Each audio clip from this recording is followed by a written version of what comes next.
savoir, pour connaître l'origine de la journée mondiale du sport féminin et pourquoi cette journée a été décrétée et quand est-ce qu'elle a été décrétée. À tout à l'heure. La journée internationale du sport féminin est une journée internationale qui a été créée en 2014. Lancée par le Conseil supérieur de l'audiovisuel français en collaboration avec le Comité national olympique et sportif afin de permettre au sport féminin de gagner en visibilité et de contribuer à ses meilleures représentations dans les médias. Cette opération de médiatique s'organise autour de 4 grands objectifs: le développement de la pratique féminine du sport, la présence des femmes dans les instances dirigeantes sportives, l'économie du sport féminin, la médiatisation du sport féminin. Et depuis, la mise en place de cette journée a eu un impact sur la visibilité du sport féminin. L'augmentation du volume horaire des retransmissions sportives à la télévision consacrées au sport féminin est de 7% en 2012, 14% en 2014 et de 16% à 20% en 2016, ainsi de suite. Les succès d'audience de plusieurs événements sportifs ont été revus. 5,6 millions de téléspectateurs, par exemple devant la finale de l'épreuve des plus de 78 kg de femmes en judo des Jeux olympiques d'été de 2016 à Rio. 4,1 millions de téléspectateurs devant le quart de finale Allemagne-France de la Coupe du monde féminine de football en 2015 au Canada. 4,3 millions de téléspectateurs avec un pic à 6,9 millions en fin de match devant la finale du championnat du monde de handball féminin en 2017 en Allemagne, soit 25% des parts d'audience. Voilà, ça c'était lorsque la journée a été décrétée que ces choses-là se sont faites, mais on est aujourd'hui au 21e siècle, on est en 2021, beaucoup de choses, on parle encore de beaucoup d'inégalités autour du sport féminin alors que la journée a été décrétée alors que cette discipline puisse pouvoir retrouver ses lettres de noblesse. Et pour en parler pas tout au long de cette matinale, mais juste en première partie, on a invité Zoom, Madame Tal Isabelle, qui est la patronne de la commission football féminin de la Fédération burkinabé de football. J'espère qu'elle est déjà là. Bonjour Madame Isabelle. Bonjour Madame Tal. Oui, bonjour. Bonjour. Bienvenue à la matinale Madame Tal. Merci beaucoup. Alors aujourd'hui on parle de la journée mondiale du sport féminin. En tant que responsable de l'administration sportive féminine, qu'est-ce qui a été fait là-bas concrètement au Burkina Faso en ce qui concerne cette journée? Bonjour à tout le monde, bonjour à tous ceux qui nous suivent. Au Burkina Faso, aujourd'hui, nous sommes à la réflexion de comment améliorer la situation de la femme dans le sport. C'est l'initiative qui a été prise ici avec certaines fédérations et puis le GTCF, le groupe de travail Confédération Femmes et Sport, la MES. Depuis la création de cette journée jusqu'à nos jours, d'après vous, est-ce que vous pouvez dire que les choses s'améliorent à l'égard des femmes dans le monde du sport? Oui, affirmatif. Les choses s'améliorent, mais timidement, vraiment timidement, parce que ça ne va pas au rythme que nous aurions voulu voir. Sinon, nous sentons effectivement une petite amélioration. Nous remarquons que les femmes en Afrique arrivent à occuper certaines places et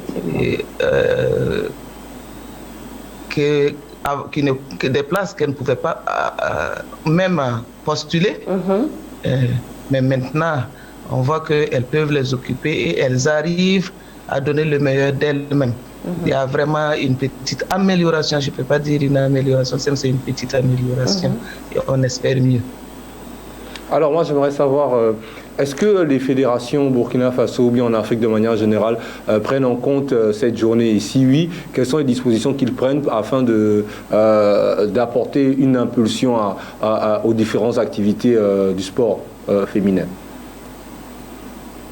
Les fédérations les prennent un peu en compte, mais c'est à nous, femmes responsables de ces commissions-là, de mettre l'accent sur cette journée-là, de la valoriser et de permettre aux populations africaines de connaître mieux le sport africain et le sport féminin africain et d'avoir confiance au sport féminin africain.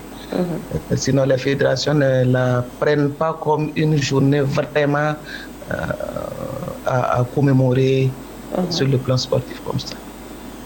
Vous parliez de freins tout à l'heure. D'après vous, qu'est-ce qui cause encore ces blocages-là pour que le sport féminin et le sport masculin ne puissent pas être au même pied d'égalité? Bon, je pense que le sport masculin aussi a pris du temps en Afrique pour atteindre ce niveau. Donc, quand je dis que c'est timidement, je ne vais pas quand même regretter la façon dont ça évolue. Mais il y a que nos présenteurs socio-culturels sont difficiles à balayer. C'est un peu difficile. Oui. Et puis, les hommes étant toujours les décideurs, ça fait que les femmes ont toujours des soucis. Et tout ça, c'est le poids des présenteurs socio-culturels. Et souvent même, on a des femmes capables, qui ont vraiment la capacité de faire quelque chose, mais pour les avoir, c'est difficile. Pour les avoir, c'est difficile et cela est lié aux présenteurs socio-culturels. Il faut, lorsque on propose, une dame dit, bon, attendez, je vais aller consulter mon mari ou la belle famille, et après, elle revient dire, non, c'est pas possible parce que il y a ci, il y a ça. Bon, donc, je pense que le poids des présenteurs socio-culturels sont toujours là. Voilà. Par rapport à votre position, est-ce que vous pouvez un peu nous faire un bref résumé? Comment ça s'est passé plutôt pour vous? Est-ce que c'est possible que les choses puissent encore aller mieux pour les générations futures? Bien sûr, bien sûr. Et par rapport à ma position, je pense que ça va. Je suis à mon 3e mandat à la fédération, mais pas au même poste. Durant les 3 mandats, j'ai fait, ça c'est mon 3e poste avec la fédération. Nous, notre rôle, c'est d'aider les jeunes filles et les femmes à accéder aux structures sportives. Et c'est ce que nous sommes en train de faire, cette commission. Et actuellement, vraiment, on peut se réjouir parce que le président et même celui qui est parti, et ils avaient vraiment une ferme volonté de positionner les femmes. Donc, en tout cas, à mon niveau, je pense que nous nous battons pour ça et déjà nous sommes à un nombre vraiment acceptable à ce niveau-là. Alors, quelles sont les politiques que vous mettez en place afin de booster le sport féminin? Parce qu'on sait que c'est un peu difficile en termes de budget, en termes d'événements, et vu la pandémie. Donc, j'aimerais savoir quelles sont les stratégies que vous mettez en place afin d'impulser le sport féminin. Pour impulser le sport féminin, nous n'allons jamais arrêter la sensibilisation. Nous sommes toujours dans la sensibilisation pour permettre aux gens d'accepter la femme dans le sport. Quand on regarde le nombre de femmes, le pourcentage, et si elles doivent être à l'écart, vraiment c'est comme si on ne faisait pas le sport. Donc nous continuons à sensibiliser les parents, les éducateurs et l'ensemble du peuple burkinabé et même africain, et pour que les gens acceptent la femme dans le sport. En temps de Covid, actuellement, nous avons fini de jouer notre championnat de première division en dames. Et la 2e division a joué sa dernière journée hier. Nous respectons vraiment les mesures barrières, les sensibilisations, comment on peut jouer sans se contaminer, comment nous-mêmes, sportifs et supporters, qu'est-ce que nous pouvons faire pour sensibiliser les gens dans ce domaine-là, pour éviter vraiment que la pandémie revienne comme dans le mois de mars passé. Voilà. Vous parliez tout à l'heure de pesanteurs socio-culturels. Aujourd'hui, est-ce qu'on peut dire que la jeune femme africaine peut vraiment jouir de son activité, de sa passion sportive, sans toutefois craindre ces pesanteurs culturels, quand on sait que parfois il y a des communautés un peu réfractaires? Pas trop, pas trop. Quand je prends l'exemple du Burkina, Oui. au niveau des grandes villes, on ne sent pas trop ce problème. Et nous avons 2 grandes villes et quelques villes aussi où on peut vraiment dire que le sport féminin n'a pas trop de soucis. C'est pas que ça manque, mais il n'a pas trop de soucis. Oui. Mais quand on quitte ces villes-là, peut-être en gros 4, le reste, c'est un peu difficile. Oui. C'est un peu difficile. Voilà, maintenant, c'est pour ça que j'ai dit que nous n'allons pas arrêter de faire la sensibilisation. Oui. Nous allons continuer dans la sensibilisation dans les coins les plus reculés et pour essayer de faire comprendre certaines choses aux populations. D'après vous, qu'est-ce qui constitue le plus grand obstacle à ce que la jeune femme africaine ne puisse pas bien jouir de son activité sportive? Est-ce les pesanteurs culturelles ou bien ces inégalités et ces injustices dont on parle dans le monde sportif entre sport masculin et sport féminin? Les deux. D'accord. Les deux, mais je pense que l'acceptation, les hommes ont occupé, c'est leur passion dès le départ. Ils ont occupé les places avant que les femmes ne viennent. Et c'est difficile de booster un coup. Et si les hommes ont la volonté de permettre aux femmes d'occuper certaines places, je pense que ça sera bien. Parce que quand je parle même de pesanteurs socio-culturels, tout cela est lié. Parce que vous m'excusez, hein, là où ça arrange les hommes, ils disent non, normalement les femmes ne doivent pas faire ci, les femmes ne doivent pas faire ça, c'est juste pour mettre des barrières. Voilà, sinon, il n'y a pas de métier où la femme ne peut pas faire, il n'y a pas de tout ce que les hommes font, il y a des femmes aussi qui sont capables de le faire. Et si les hommes ont la volonté, je pense que l'égalité pourra arriver d'ici là. Alors, madame, moi, j'aimerais savoir, qu'est-ce que vous pouvez bien dire aux femmes qui ont encore peur de se lancer, qui se disent que, bon, là-bas, c'est une passion peut-être sans avenir, il y a beaucoup de discrimination, il y a la situation économique qui n'est pas favorable, il y a beaucoup de choses. Qu'est-ce que vous pouvez dire à ces femmes comme ça, qui ont encore peur de se lancer? Je leur dirais d'arrêter, de ne pas avoir peur de venir, parce que il n'y a pas de différence entre les hommes et les femmes. Et les femmes qui y sont arrivent à s'en sortir. Ce que les hommes bénéficient dans le sport, les femmes aussi, c'est la même chose, que ce soit sur le plan physique, mental,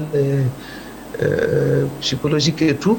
Tous les bienfaits du sport, les femmes aussi en bénéficient comme les hommes. Donc, il ne faut pas qu'elles aient peur, elles vont donc venir, parce que c'est ensemble qu'on pourra vraiment faire émerger le sport féminin. Il n'y a pas... Je pense que ce que je dis généralement aux filles pour la reconversion, je dis bon, peut-être qu'elles n'ont pas les informations par rapport à l'arbitrage, par exemple, quand tu es arbitre, qu'est-ce que tu perçois, et ça pas quand tu joues, quand tu arrives au professionnalisme, qu'est-ce que tu peux avoir. Bon, il y a ça, je vois qu'il y a tout ça là qui manque comme information au niveau des femmes et certains parents. Parce que chez nous, j'ai vu que lorsque nous avons mis l'équipe féminine en place, et les filles ont voyagé. Et revenir avec, ce n'est pas des gros sous, mais c'était acceptable. Elles ont pu se payer des motos pour leur déplacement, aller à l'école. J'ai vu que ça a changé beaucoup de choses. Mais ça veut dire que les gens ne savent pas ce qu'ils peuvent avoir en pratiquant le sport. Alors, avec la pandémie du coronavirus qui continue à sévir, comment se passe la reprise des activités sportives au Burkina Faso? Vraiment timidement. Timidement, mais on arrive quand même à réaliser certaines choses. Comme il faut limiter le nombre de personnes dans les stades, il y a les mesures barrières à respecter. Et donc, ça ne donne plus un sens qu'on avait du sport au niveau des stades. Donc, on essaie de s'adapter, sinon ça reprend timidement. Madame Tal Isabelle, la Belle Radio et Télévision a été honorée de vous avoir au sein de cet élément de la matinale. Si vous avez autre chose à ajouter, c'est le moment. Ok, quand j'écoutais l'élément, je vous entendais parler de la médiatisation. C'est ça qui peut faire, c'est les médias qui peuvent nous aider vraiment à propulser le sport féminin. Nous avons vraiment demandé votre participation et votre partition pour que nous puissions sensibiliser et médiatiser le sport féminin pour que ceux qui ne savent pas, ceux qui n'ont pas confiance au sport féminin puissent quand même y adhérer. Et je demande à mes soeurs, mes enfants et mes mamans vraiment de faciliter la participation de la jeune fille au sport et les femmes en général. Voilà, merci beaucoup. Nous aussi, on vous remercie. Surtout, on espère que votre message ne tombera pas dans des oreilles des sourds, en espérant vous avoir lors de nos prochaines émissions. D'ici là, portez-vous bien au Burkina Faso et merci encore pour votre disponibilité de ce matin. Merci, bye bye. Au revoir. Chers téléspectateurs, chers auditeurs, Sidela Naïman est déjà dans le box pour vous présenter le journal en anglais. Quant à nous, on vous revient à la deuxième partie pour l'ouverture du téléphone et le reste des rubriques qui sont encore là pour votre plaisir.